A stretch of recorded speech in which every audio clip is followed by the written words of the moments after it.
Hello বন্ধুরা, নমস্কার। তো আজকে আমরা আলোচনা করব গার্মেন্টস ট্রাফিক লাইট সিস্টেম কি, এটি কিভাবে কাজ করে এবং আপনারা কিভাবে এটি করবেন তা এই ভিডিওটির মাধ্যমে সবাইকে দেখাবো। আশা করি সবাই পুরো ভিডিওটা দেখবেন। তবে অনেকের কাছে একটি ট্রাফিক বোর্ড, কোয়ালিটি বোর্ড, অপারেটরের পারফরমেন্স কার্ড ও 7 পিসের রিপোর্টের নামে পরিচিত। ট্রাফিক বোর্ডে সাধারণত 3 ধরনের কালার ব্যবহার করা হয়: 1 সবুজ, 2 হলুদ, 3 লাল। তবে অনেক ফ্যাক্টরিতে 6টি কালার ব্যবহার করা হয়। অন্য অন্য কালারগুলো হলো হোয়াইট, ব্রাউন, অরেঞ্জ।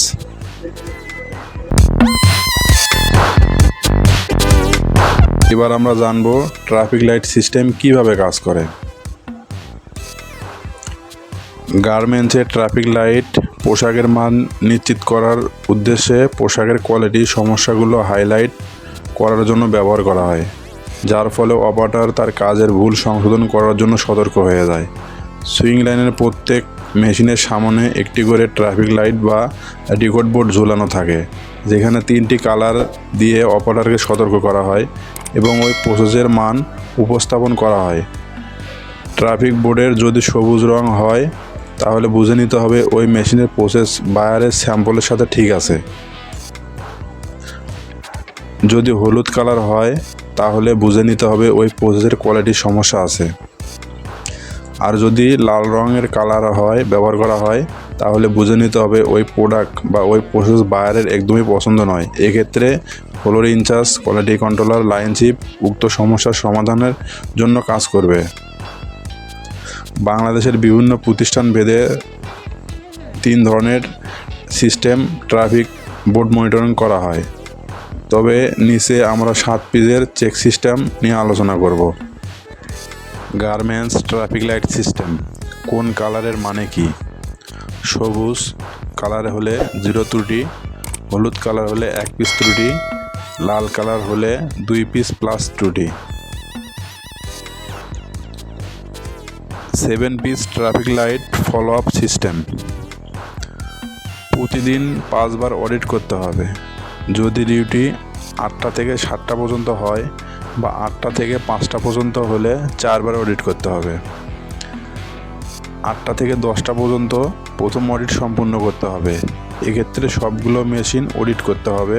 প্রথম অডিটের সময় 1 অথবা 1-এর অধিক ডিফেক্ট পাওয়া গেলে সরাসরি রেড বা লাল কার্ড না দিয়ে ইয়েলো বা হলুদ কালার দিয়ে অবজারভেশনে রাখতে হবে।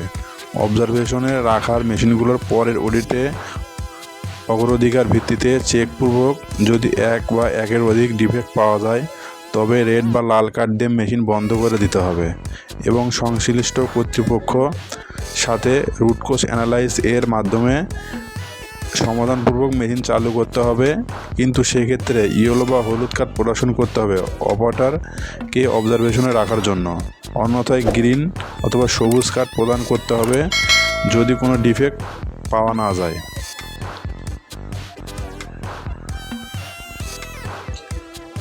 অবজারভেশনে রাখা মেশিনগুলো অবশ্যই ইয়েলো বা হলুদ কার্ড দেওয়ার 30 মিনিট পরে পুরনো আর একবার চেক করতে হবে কোয়ালিটি ঠিক আছে কিনা তা দেখার জন্য।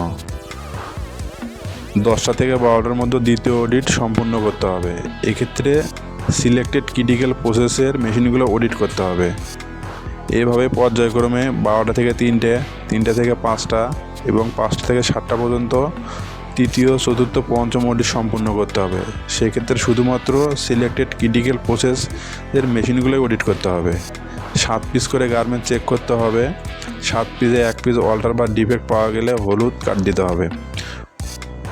প্রথম অডিট ব্যতীত 7 পিস গার্মেন্টস চেক করে যদি 1 পিসের অধিক অল্টার বা ডিফেক্ট পাওয়া যায় তাহলে রেড বা লাল কার্ড দিতে হবে।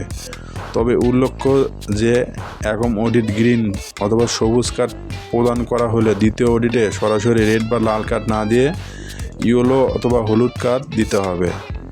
আর যদি এখন অডিটে ইয়েলো বা হলুদ কার্ড প্রদান করা হলে দ্বিতীয় অডিটে সরাসরি রেড কার্ড প্রদান করতে হবে।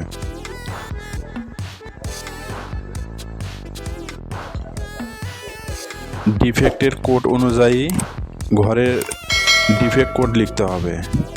ডিফেক্ট কোয়ান্টিটির ঘরে 7 পিস গার্মেন্ট চেক করে কত পিস ডিফেক্ট পাওয়া গেল তা কোয়ান্টিটি লিখতে হবে। প্রত্যেক ডিফেক্ট হওয়ার পিছনে কোনো জিনিসটি দায়ী। মেথড অনুযায়ী বিশ্লেষকপূর্ব ম্যান মেশিন ম্যাটেরিয়ালস মেথড এর ঘরে ডিফেক্ট অনুযায়ী অডিট ক্রমানুসারে, যেমন 1 2 3 4 5 পর্যায়ক্রমে আলাদা আলাদা ঘরে টিক দিয়ে মার্কিং করতে হবে। প্রতিষ্ঠান ভেদে ফলো আপ সিস্টেম পার্থক্য পরিলক্ষিত হতে পারে। কোনো কিছু বাদ পড়লে প্লিজ কমেন্টের মাধ্যমে আমাকে জানাবেন।